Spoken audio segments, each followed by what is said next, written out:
Hi, I'm Ed Amoroso from Cyber, and I'm here to introduce the first in a series of cyber security risk management roundtables that we'll be bringing to you to cover a number of different issues in modern cyber risk management. I've got a wonderful panel here today, some real experts that I think you're going to learn quite a bit from. First, my friend Elon Kaplan, who's the founder and CEO of Cytegic. Welcome. Thank you. And of course, Steve Katz, who we all know is the first Chief Information Security Officer and someone I consider a mentor. Thank you. Thank you for joining us. And of course, Jason Healey from Columbia University, Senior Research Scholar, which is a pretty cool title. Thanks for joining us. So, we've been sort of chatting in advance of the cameras here and agreed that we kind of cover cyber risk management from a couple of different perspectives. Modern cyber risk management for most CISOs introduces that problem of compliance versus security, manual versus automated, in the company versus third party, all these different dimensions of risk management. And we've got some experts here that can help sort through some of this. I'm going to start with Steve. Steve, you've been at this maybe as long as anybody. Probably longer. Probably, if that's metaphysically possible. When you first started, did people think about risk management and cyber risk management as kind of the same thing? Or how did you do it? I have to tell you, this is hearing this is the modern approach, is so alien to me. If you look at the slides I put together when I started the information security program at Citi in 1995, the tagline was, "Security is a business risk management issue, period." Mm-hmm. And we tried to take that through everything we did. In fact, my first day at Citi, an admin from another area walked in and said, "We have these requests for security variances, and we need you to sign them." And it was a stack like this. And I said, okay, since I had a C in my title, I said, I'm going to make a policy decision. And they are now going to be called risk acceptances. Mm-hmm. And then it was paper then, but it was, what is the policy or standard you don't want to comply with? What is the risk as you understand it? And then the head of the business unit had to sign it. Mm-hmm. And I only had one line at the bottom that said, moving forward with this is against the recommendation of the CISO. I didn't hold the veto. And one of the metrics we used reporting up to the risk committee of the board was number of business unit, by business unit, risk acceptances that came through, and by business unit, number of risk acceptances that were against my recommendation. In the 10 years, not one. Because when there was risk ownership by an executive level, they were less inclined to move forward with it. I'll be done. What was the unit of risk? Is it money? Was it high, medium, low? High, medium, low. High, medium, low.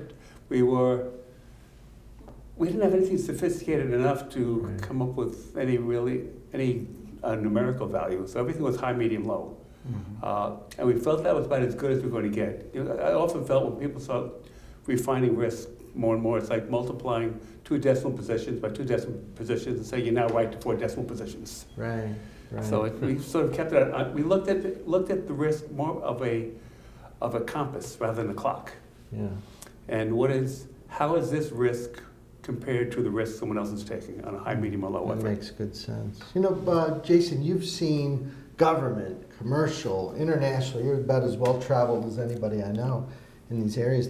Are there differences, do you think, in the way people approach risk? Like you've been in government and in industry, do they look at it differently? Is like risk a bad thing in one area, a good thing in another? Yeah. How does that work? 2 things really strike me in that. One, in how much, if you're in a position like Steve's, if you're in a bank, well, we have to be taking risks, right? I mean, for example, right now, banks know they've got to get into mobile banking on their phones, and they understand the downside risks that can come from security from that. But they also say, boy, to embrace the upside risks of dealing with our customers and getting more people banked, we've got to take this upside risk, we've got to accept this downside risk in order to get this upside risk. And we can come up with hedges and all sorts of other things to try and balance those risks out so that we're getting the most upside for the least downside. And governments tend not to see it that way, right? I mean, governments tend to see it as, DHS has this whole risk lexicon, which is incredible because the whole thing, risk is defined as a bad thing that can happen to you, right? I mean, you never want to get up in the bed in the morning because, knocking your shin on the end of the bed is a dangerous risk. Mm-hmm. And I think it's too bad. And I think you see this a lot when we deal with people in government. I would say even especially maybe people in the military that don't understand businesses taking these risks, but they would fully understand saying, all right, I'm going to lose 100 people if I take that hill. But if I take that hill, I can control the surrounding land, and it is worth that risk. And one last, I'll say, when I think governments still have an issue, we all have an issue when we look at this. I think many of the ways that we look at the larger risk in this space is similar to how banks might have looked at financial risk prior to 2007, 2008. We tend to look at risk within an individual enterprise rather than looking at how those risks interconnect between enterprises and across sectors. Does it take a capitalist to kind of see the upside of this? Do you think that's true? Well, I mean, I think certainly Silicon Valley sees nothing but the upside of risk, and they take a lot of risks. Right. I mean, the future is going to be a glorious techno utopia. Obviously, generalizing incredibly here, and we'll figure out the security stuff on the way as we get there. That's maybe a little too far the other direction. Government this is a murky domain of warfare and espionage, and it's dark alleyways where we need people adept at street fighting. Well, that's a pretty dark way of looking at it as well. Right. Now, Elon, you live in the real world here. You build platforms, you build automation. When you're talking to customers about risk management, do they get sort of immediately that risk management in a modern context probably does require a platform? I remember starting with pencil and paper. Is everybody using computers now to do this for the most part? Yeah, it happened to be that computers are taking over the pencil and paper. But I think that the biggest thing that happened was a need for operational definition of risk. And like Steve was saying, high, medium, and low doesn't cut it anymore. We need something a bit more quantified. So how do I quantify risk? How do I look at things not just by saying that my firewall is okay? It's not enough anymore. So now we need to quantify intelligence and to understand the threat landscape before we even begin to talk about defenses. Does it make sense to invest all over the place and to go bankrupt by over-investor? This is where the whole discussion of risk is different from the discussion of cybersecurity. Typically, if I'm stuck with cybersecurity, I'm stuck with just how much do I need to do in order to cover all my bases. I never have enough resources. So the decision maker, it's now at the hands of the CFO and the risk committee of the board, and not just at the techie level. And this is where we are evolving into, let's move to help decision makers with automation. Automation of reading intelligence in a variety of languages.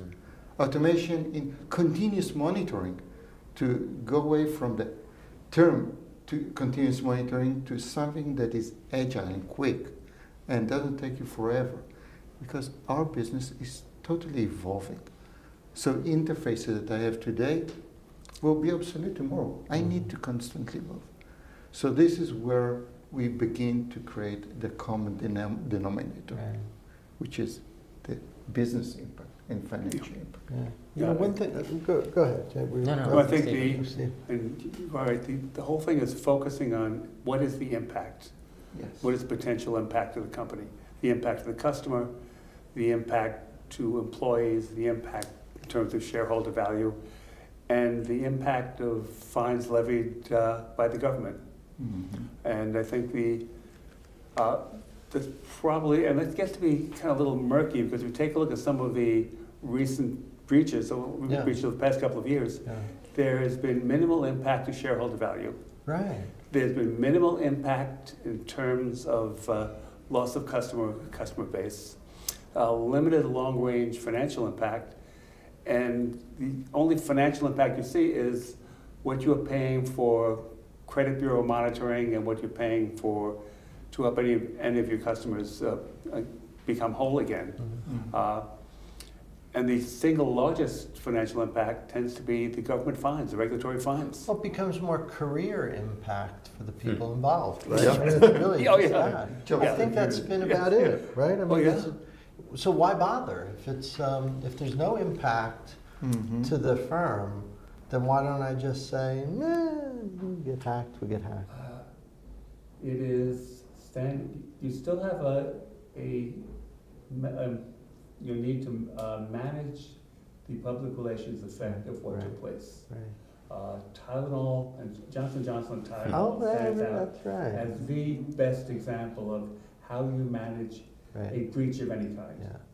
They And pulled everything, Get in replaced front it. of the media, Yeah. get in front of the problem, recognize there is an issue, there was an issue, we've identified it, we've corrected it, here's what happened. And sort of step back and say, we're running a company takes risk. If we didn't take risk, we wouldn't have a company. This issue came about, we believe we had the best information available to us. Somebody managed to breach the firewall, literally or figuratively. And we're learning from it and stay on top of the issue so that both the public and the regulatory bodies understand that there is you understand what is happening within the area, you understand the problem, and these are the short-term and long-term remediation effects to put in place. It's a good point. I mean, we just recently put out a report, right? You sponsored a report that came out about building defensible cyberspace. This question of, if you get hacked, it's not such a big deal. It really is kind of an existential question. It's a little frightening because it has some weird implications. Yeah, and if I can pick up on the earlier point, and then I'll move over to that. To me, saying, well, we haven't, you're right, it hasn't had this big impact yet on customers and the rest, but to me, that's a very, taking nickels in front of the steamroller. Like, that's true until it's no longer true, Yeah. and it might Exactly not be right. true anymore with, for example, the Equifax hack, right? Where one hits and then it changes the situation. Yeah. You can also look at it as a part of larger technological risks, like Volkswagen. Is hitting these issues, a completely different kind of technology risk of using the software in a way that was against maybe what the regulators and what customers wanted. That's coming back to bite you because the board wasn't looking at the potential risks that they were buying in this issue and having reasonable controls. A lot when I look at this isn't just at the enterprise level. I'm looking at why do we think our grandkids when they're our age are going to have an internet that's as open, as free, as usable as the one that we have. So it's good and right that we look at enterprise risk, but we also do need to step back and look at, all right, are our practices on the internet sustainable overall? If we keep ignoring these risks at the enterprise level, at the network level, at cyber conflict and espionage, is this going to be as rich a resource as it is today? In 20 years and 200 years. I sure hope so. Actually, if we touch the issue of impact, I think that there are a few fields that we find the impact a bit more severe. Taking healthcare, for example. Healthcare is clearly very easily life and death situation. Absolutely. Critical infrastructure, which is, I don't need to elaborate on what does it mean, and looking at the definition of risk for critical infrastructure like energy, gas, all of these things, they could be turned into weapons. And of course, as we talked before, the technology companies who live and die on their IP, they may just vanish, and it can cause grave national situation if IP is not protected. And countries that are building their reputation on being a hub for IP on themselves or for others will need to show that they can provide good enough risk management. And it's not legitimate to ask okay, eliminate risk. It's impossible. But we need to realize this risk is here to stay. The impact that we see on the stock exchange is just partial. The government-industry relationship is the network on which we need to see the end of the day impact. And if we're looking at this issue of organizational boundaries, which is not that well defined today, with third-party risk just penetrating into the organization through thousands of vendors that work around big corporates, now we begin to understand the gravity of this risk management. So, if I look at the biggest challenge, how to take it on both ends, to look at it continuously, automatically, but to enable us to do a what-if scenario, to look a little bit into the future, and not just on the financial issue, but also on, you talked about how many people will die climbing the hill, how many people will die in the hospital if it would be attacked the wrong way. Mm-hmm. I had the privilege of running the information security group in a very large healthcare payer provider facility. And you were so spot on in terms of the gravity of the risk. I spent most of my career in financial services. If something goes wrong, somebody's financial life is in an uproar, and it'll take weeks or months to straighten it out. Something goes wrong with a network-connected medical device, a network-available chart. People are going to die.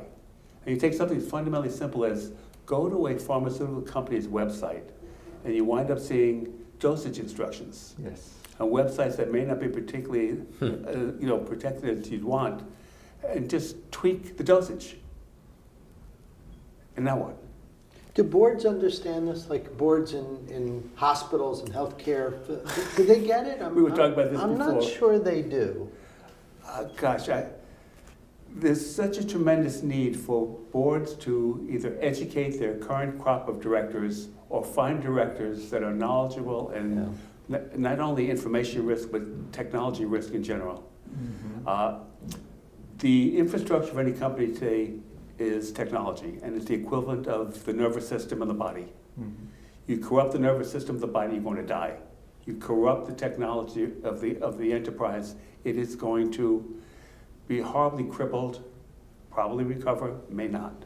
And the boards are just not aware of it. Yeah. There was a UK government did a survey of the largest UK publicly listed companies, and it was interesting because many of the board directors came. This was maybe 3-4 years ago, and the board directors came out with a modestly high level of confidence that their boards were handling these issues. And I read the headlines from this. I was like, oh, that's actually pretty good. But then when you went in and you saw, well, how often do you get briefed on cyber risks? Once a year. How well do you think you understand your company's information assets and your risk exposures? Not very well. And when you actually got in, you found there was no basis for this confidence that they had. They didn't understand what their key information assets were, who had control over them, and what protections they had in place. But they were confident. There was another article out, I wish I could remember the date or location, where the board members were polled and asked about their sense of the level of security within their company. And then they asked the information security professionals in the company. The board had a much, much rosier picture of what was going on, while the reality was so far different from their perspective. Mm-hmm.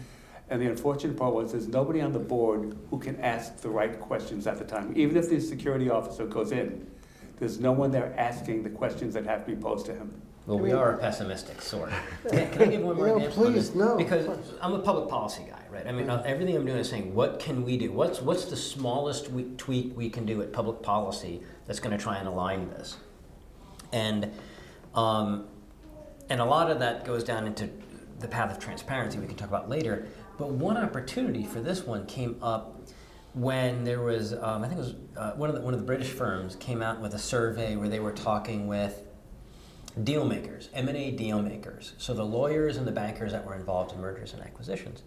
And they asked them, do you think cybersecurity should be important in your deal when you're doing the valuation and the due diligence to make sure the intellectual property doesn't walk out the door?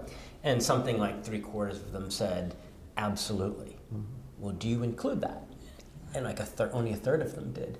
But to me, that's one of those places. You've got now this very specific community where if you can get due diligence and valuation for M&As right, and people are really incentivized with their bonuses to get that right, now if you're getting that right, then you're aligning these market incentives for them to take security seriously, for the board to take cybersecurity seriously. And so I love finding these little pathways where those two audiences, the lawyers and these M&A deal makers, if we can get that right, think of all of the other things that are going to go right. Interesting. Actually, this is really interesting example that I learned from the field, that one of our customers actually educated us by utilizing a monitoring and management technology for M&A prediction. So the whole discussion moved away from reactive and monitoring where we are right now to proactive. And they simulated the future security posture once they're going to go there. That's really and fascinating. it's really happening in more and more automated way. And talking about a wider impact of or a change that we see today, I think that there is a new or emerging position in organization, which is called the cyber risk officer. This title is not the cybersecurity guy, it's the cyber risk officer, who is the handshake between the technology world and the financial business world, is translating those complex landscapes of intelligence and security and posture and inherent risk and everything we talk about into what does it mean to me business-wise? Where should I invest? How should I move forward? What will be the impact of penetrating, all the banks are moving into digital platforms. What will be the impact? In my case, by the way, we looked at a bank that simulated the move of the CRM to the cloud. And just by doing that, looking at, will it make a big difference risk-wise? And by the way, it didn't. So it was the first time that the security guys, hand in hand with the business guys, went to the regulator and asked for permission to go to the cloud. I think part of the problem is our security guys are not particularly adept at being the evangelist for security and being the evangelist across business functions, being the evangelist to business leaders and to the board. One of my podium stories is the CFO is in the elevator and the CEO gets on the elevator and it's hi Bill, hi John, and they go up to 5 floors or 10 floors and have a very quick meaningful discussion on the financial state of the company.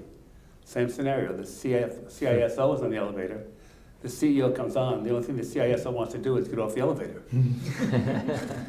and unfortunately, the two of them don't know each other. Right. I mean, he knows who the CEO is, he just wants to crawl and hide in a corner.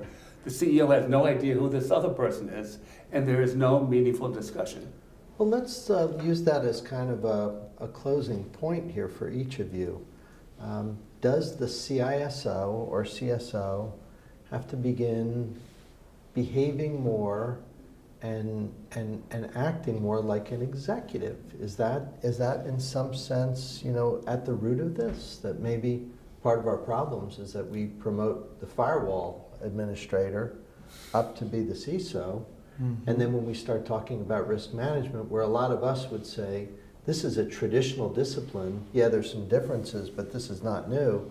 But it's new to the firewall administrator. The firewall admin is going, I never heard of this. Let's start with Jason. Does that make sense? Do you think this is it an executive position, and is risk management something that executives have understood, but maybe the security teams need to do a little remediary work to catch up. Yeah, I think certainly that might depend on exactly what kind of company that you're talking about. I mean, if you're talking about a company that's really, sorry to use the financial terms, like if you're long on tech, right? I mean, most financial companies, for example, I mean, this technology is the biggest bet they're ever going to make. Right.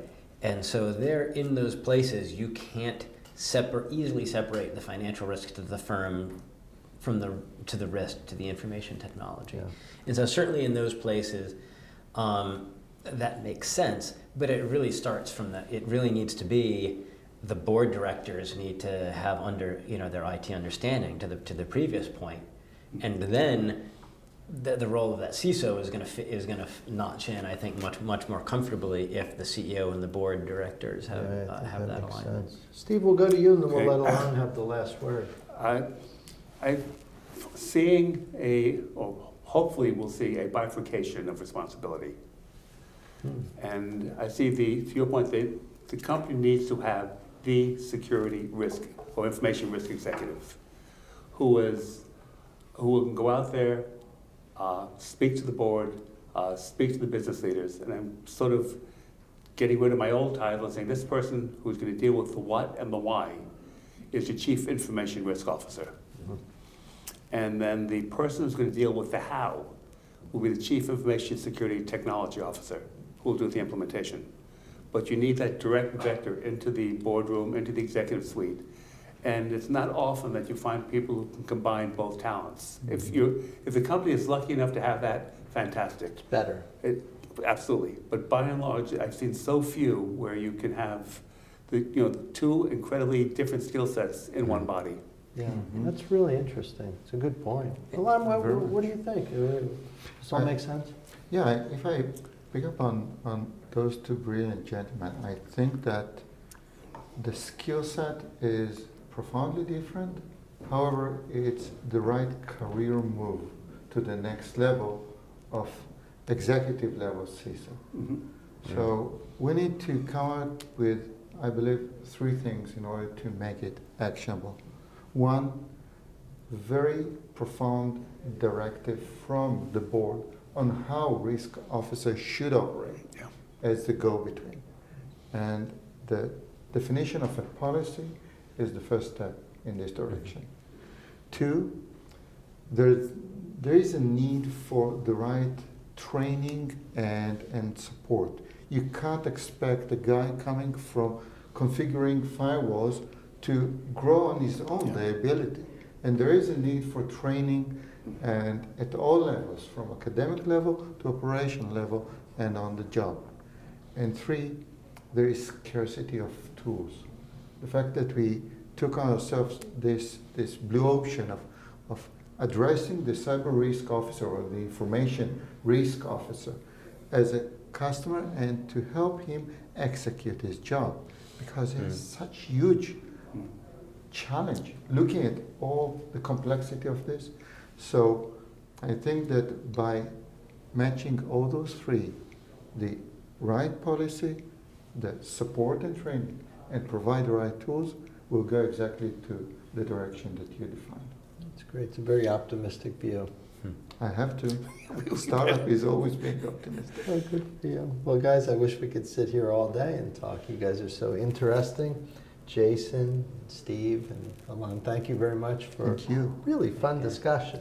We took a dry topic, we made it fun. Thanks. Appreciate you guys joining us. Thank you. Thank you. And we'll see you next time.